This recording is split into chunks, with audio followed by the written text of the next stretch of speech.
Now here is the regulation of breathing. Breathing is the part of respiration, no doubt. Okay? Here, this respiration is a dual control. Dual control means it is under the control of two systems. One as the nervous system and the other as the chemical system. Nervous system, that is, it is under the control of your nervous system. And chemical control is various respiratory enzymes are involved in the process of respiration. So respiratory enzymes play the very important role, and hence it is under the control of chemical. Is that clear? Actually, when breathing is under the control of nervous system, breathing is involuntary in function. Why it is involuntary? Because it is not under the control of your willpower. Because respiration as controlled, it maintains the steady state of respiration. So steady state of respiration is controlled by your nervous system. And here, a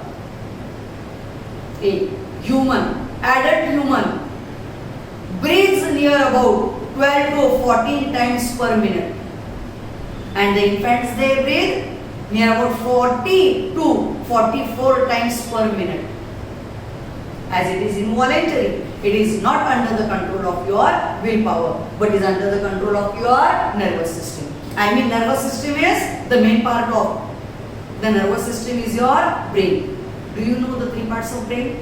Yes, the three parts of brain are, the first one is cerebrum, the second one is cerebellum, and the third as, medulla oblongata. All these three are found to be present in the region of your brain as forebrain, midbrain and hindbrain. So here, the respiration, the breathing is very much under the control of your medulla oblongata. Medulla oblongata is present in your neck region. It forms the stem of your brain. So, all such involuntary centers are present in the medulla. As well, what is pons varolii then? Pons varolii is the region which connects your forebrain with that of the hindbrain.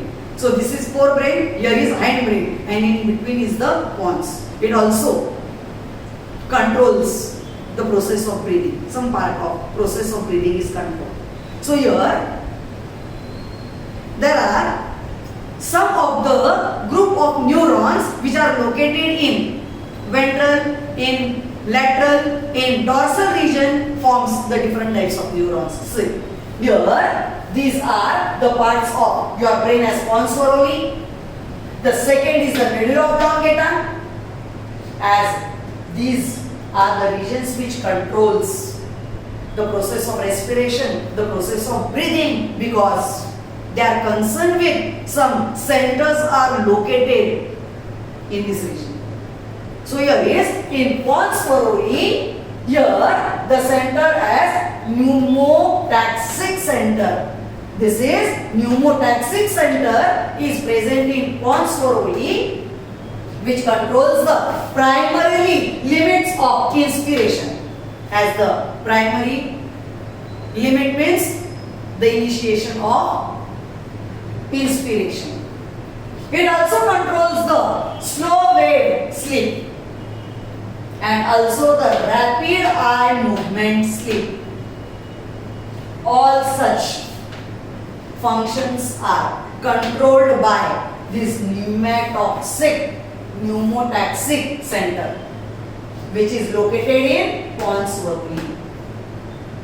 Whereas in medulla oblongata, here all such centers like for circulation, for respiration, for micturition, for digestion, all such type of the centers are located in medulla oblongata, and hence any injury to medulla oblongata leads to sudden death of a patient, because all such involuntary and important centers are located. So here in medulla, the group of neurons from the dorsal side, so they are called as dorsal group of neurons. They are concerned with the center of inspiration. They are called as inspiratory center. Whereas the ventrolateral group of neurons, they are concerned with the inspiratory as well as expiratory centers are located. That is for inspiration as well as for expiration. Is that clear? And the third center is the anesthetic center. This anesthetic center is also present in medulla oblongata. What it does? It is antagonistic to pneumataxic center. Antagonistic means opposite. If it is slow wave sleep, it is a rapid wave sleep. If it is the rapid eye movement of a sleep, it will make you to remain awakefulness. So, such type of the centers are called as antagonistic because they function opposite to that of pneumotaxic center. Understood? Whereas, during inspiration and expiration, we will observe some of the activities. Now, what happens during inspiration? When your lungs are expanded. The lungs may get expanded up to the critical point. Critical point means when they are going on expanding, a critical point is they may burst. But this does not happen. It is because when they are expanded, some stretch receptors, they are stimulated. What is stretch receptors will do? They will going on stretching, will increase the volume of your lungs. These stretch receptors are stimulated and the impulses are sent via the vagus nerve. Vagus nerve is the nerve which is the longest, which is visiting various organs like it enters into your heart, it will enter into your lungs, it will enter into your digestive tract as it visits various organs. It is also called as wandering nerve. So these impulses are sent to the centers as expiration via the nerve called as vagus nerve. So when the impulses are sent, now these impulses will make it to undergo the inhibition. So when inhibition will take place, the impulses of inhibition will make the inspiratory centers to get inhibited. And when they will inhibit, the inspiratory muscles, what they will do? They will relax. And on relaxing, what will happen? Now inspiratory process is completed. Now it will relax. So it will undergo expiration. So it will follow expiration. Because first was inspiration and now it is going to follow expiration. Now during expiration what will happen? Yes, the respiratory gases like carbon dioxide will leave the lungs,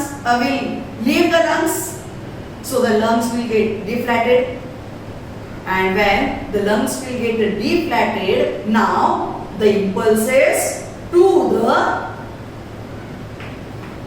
inspiration will not provide the impulses, will not provide the stimulus, and when the stimulus is not provided, so what will happen? After expiration, now it will begin with second inspiration, means the breathing, the respiration will become a continuous process. Are you getting? With this, even actually these centers are called as Hering-Breuer's reflex. These two conditions for inspiration and expiration, what I explained now, are nothing but are called as Herring-Brewer's reflex, which maintains the rhythm and even the depth, the rate of respiration. Where at the same, this respiration, as respiratory centers are also found to be connected to that of the cerebral cortex, means in the cerebrum. The outer region is cortex, the middle one is medulla. So here, these centers are found to be connected with the cerebral cortex. Cerebrum is controlling the voluntary activities. It functions for voluntary. What is voluntary? Which is under our willpower. So here, when it comes as the breathing becomes voluntary. The pattern of breathing, the process becomes voluntary. And as it gets voluntary, it changes the pattern of breathing. By changing the pattern of breathing here, it can control it as when during inspiration, some of the irritating gases or otherwise water when enters into the lungs, it prevents from, it enables the entry of such irritating gases and water into the lungs. At the same, here it also may have the ability to stop breathing, as when carbon dioxide is built in the blood. So here this completes the process as how come the regulation of breathing is a dual process under the dual control. So what I explained here is the nervous control. Is that clear, students? Here with the help of diagram in your textbook, you can see this diagram and try to read these paragraphs. You will get the explanation. You will get the terms which will make you to understand the process of breathing. Understood?